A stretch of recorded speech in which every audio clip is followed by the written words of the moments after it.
سے کہ اللہ سب کچھ سنتا ہے، اللہ بہرا نہیں ہے، اللہ اندھا نہیں ہے، سب کچھ دیکھتا ہے. اتنی زور زور سے ہنگامہ کر کے ابھی موٹر سائیکل پہ کر ہمارا استقبال ہو رہا تھا. جب اس گاؤں میں پہنچے جس گاؤں میں مدرسہ تھا اور زور زور سے ہنگامہ کرنے لگے. تو ایسے ہی نعرے لگا رہے تھے. آقا نے فرمایا کہ بھئی اتنی زور زور سے کیوں شور مچاتے ہو، اس نعرے سے کیا فائدہ؟ حضرت ابو موسیٰ اشعری رضی اللہ عنہ سے فرمایا میں تمہیں جنت کے خزانوں میں سے خزانہ بتلاؤں. خزانہ سمجھتے ہو؟ خزانے کو کیا کہتے ہیں؟ سب خزانہ. انہوں نے عرض کیا کہ یا رسول اللہ ضرور بتلائیے. کہا کہ چھوٹی سی ایک دعا ہے، اسے پڑھتے رہو. اتنی کامیابی ہے، اتنی کامیابی ہے، اتنی کامیابی ہے، اللہ اتنا خوش ہوگا اور جنت میں بھیج دے گا کہ جاؤ اسے جنت میں لے جاؤ. وہ دعا کیا ہے؟ لا حول ولا قوت الا باللہ. بس اتنا، العلی العظیم نہیں. کیا؟ لا حول ولا قوت الا باللہ. بخاری شریف میں ہے. یہ مولانا صاحب جو ہیں ایسی حدیثیں نہیں بیان کرتے، عمل کے نہیں کرتے. یہ تو تقریر کرتے ہیں، واہ واہ واہ واہ واہ واہ، اتنا بڑا لفافہ. تو میرے دوستو اس بات کو یاد رکھو، چلتے پھرتے آتے جاتے کیا پڑھنا ہے؟ ولا قوت الا باللہ. مجھ کو بہت بڑے مفتی تھے دارالعلوم میں، حضرت مفتی محمود حسن گنگوہی رحمۃ اللہ. انہوں نے خود مجھے واقعہ سنایا، 2 واقعے سنائے.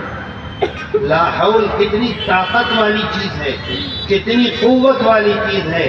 ہم بھولے ہوئے ہیں، پریشان رہیں گے بیماریوں سے، الجھنوں سے. انہوں نے مجھ کو سنایا کہ میں ٹرین میں بیٹھا ہوا تھا. ٹرین میں پہلے ہندوستان میں یہاں بھی ڈبے ہوتے ہوں گے، درمیان میں سیٹ نہیں ہوتی تھی، دیوار کے ساتھ ساتھ ایسے ایسے ایسے. تو سب لوگ جیسے ہم آپ دیکھ رہے ہیں ایسے ایک دوسرے کو دیکھتے رہتے تھے. ایک ہندو جوگی بیٹھا ہوا تھا، اسلام کے خلاف بولنے لگا، بہت بکواس کی. مفتی محمود صاحب بیٹھے ہوئے تھے علیہ الرحمہ، انہوں نے اس کو چیلنج کر دیا. تو اس نے کہا ان سے کہ تم کھڑے ہو جاؤ، ابھی میں اپنے علم کی طاقت سے تمہیں زمین میں گرا دوں گا. بولو تم اس کے لیے تیار ہو؟ بات سمجھے آپ؟ یوگی نے کہا، ہندو نے کہا میں اپنے علم کی طاقت سے تمہیں زمین میں گرا دوں گا، تم ہو کھڑے؟ کہنے لگے کہ ایسی صورتحال تھی، سب لوگ دیکھ رہے تھے، سب نان مسلم تھے. انہوں نے کہا چلو گراؤ. اور کہتے ہیں میں کھڑا ہو گیا. کھڑا ہوا، میں نے آہستہ آہستہ پڑھنا شروع کیا، لا حول ولا قوت الا باللہ. کسی کے پاس طاقت نہیں، کسی کے پاس قوت نہیں، کسی کے پاس نہیں، اگر ہے تو صرف اللہ کے پاس. کہنے لگے میں پڑھتا رہا. تھوڑی دیر کے بعد مجھے ایسا لگا وہ سامنے بیٹھا ہوا مجھ پر توجہ کر رہا ہے.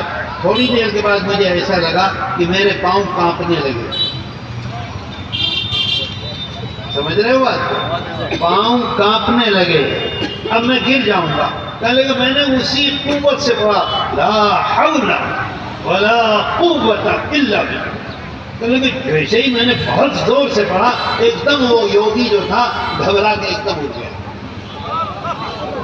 اور کہنے لگا نہیں نہیں نہیں نہیں نہیں نہیں نہیں نہیں، اور ایک طرف گردن جھکا کے بیٹھا. یہ کلمہ ایسا طاقت والا کلمہ ہے قوت والا کلمہ ہے. مسلمان نعرے لگا رہے ہیں. صحابہ کرام رضوان اللہ علیہم اجمعین آقا کے چاروں طرف ہیں. اللہ کے رسول صلی اللہ علیہ وسلم فرماتے ہیں نعرے لگانے کے بجائے یہ پڑھو اللہ خوش ہوگا, اللہ تمہیں کامیاب کرے گا, ہر طرح کی مصیبتوں سے بچائے گا. سمجھ رہے ہیں بات کو؟ ایک دوسرا واقعہ بھی ہے مفتی محمودی صاحب کا, یہ بھی انہوں نے سنایا مجھے. کہنے لگے کہ دارالفتہ میں میں بیٹھا ہوا تھا, ظہر کے بعد کام کر رہا تھا. ایک فقیر آیا, قلندر, پھٹے حال, جس کو کہتے ہیں کیا کہتے ہیں یوگی کو مسلمان نہیں, مسلمان کو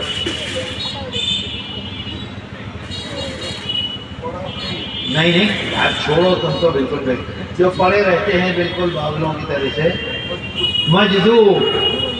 مجذوب آیا اور کہتے ہیں مفتی محمود صاحب کہ میں بیٹھا ہوا لکھ رہا تھا اور میرے پاس آیا اور کہتا ہوا چلا گیا دیا دیا دیا تجھے دیا تجھے دیا, آگے بڑھ گیا. آپ یہ دیکھیے کہ حضرت جبریل امین علیہ السلام تشریف لائے آقا کے پاس. تمام صحابہ بیٹھے ہوئے ہیں. فرمایا کہ ایمان کیا ہے جانتے ہیں آپ لوگ؟ انہوں نے فوراً جواب دیا آقا نے اللہ پر اور اللہ کے رسول صلی اللہ علیہ وسلم پر ایمان لاؤ, اللہ کو ایک جانو, آخری نبی جانو. تو حضرت جبریل امین نے فرمایا کہ بالکل صحیح کہا. پھر پوچھا ومل احسان, ایمان کی کا آخری درجہ اونچا سب سے اعلیٰ کیا ہے؟ تو فرمایا آقا نے کہ ہر وقت انسان مومن جو اللہ کو ایک جانتا ہے اور اللہ کے رسول صلی اللہ علیہ وسلم پر ایمان لایا ہے, ہر وقت اس کے دل میں یہ رہے کہ میں اپنی آنکھوں سے اللہ کو دیکھ رہا ہوں. سبحان اللہ سے نہیں ہوگا.